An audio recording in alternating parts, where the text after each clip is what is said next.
Kumbhoj urban cooperative credit society लिमिटेडची 64वी वार्षिक सर्वसाधारण सभा नुकतीच सोसायटीच्या मुख्य कार्यालयात अत्यंत उत्साहात पार पडली।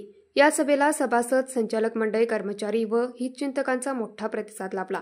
सभेच्या अध्यक्षस्थानी सोसायटीचे अध्यक्ष आप्पासाहेब पाटील होते। प्रमुख पाहुणे म्हणून संस्थेचे स्मृतिस्थान बाबासाहेब पाटील व कुशल मार्गदर्शक अण्णासाहेब कळंत्रे उपस्थित होते।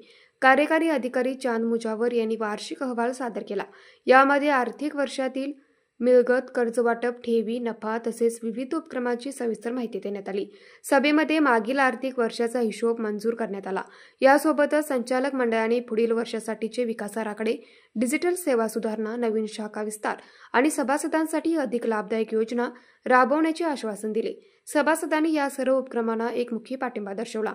यावेळी गुणवंत कर्मचारी, खातेदार तसेच विविध क्षेत्रात उल्लेखनीय कार्य करणाऱ्या सदस्यांचा गौरव करण्यात आला। सभेच्या शेवटी आभार प्रदर्शन रावसाहेब तोरसकर यांनी केले। यावेळी सुरेश हिंगलचे, व्हाईस चेअरमन शीतल कळंत्रे, बाबा सुकोडे, नितीन गारे, मारुती अनुसे, अनुप पाटील, शामराव परीट, नूरजहां मुजावर, रुपाली कांबळे, चांद मुजावर उपस्थित होते। ऑडिटर कलगोड पाटील, कुतीनाथ हनगडे, प्रकाश पाटील, ॲडव्होकेट बाळासाहेब नेरले, बाळासाहेब कांदेकर उपस्थित होते। न्यूज मराठी 24 साठी विनोद शिंगे, कुंभोज।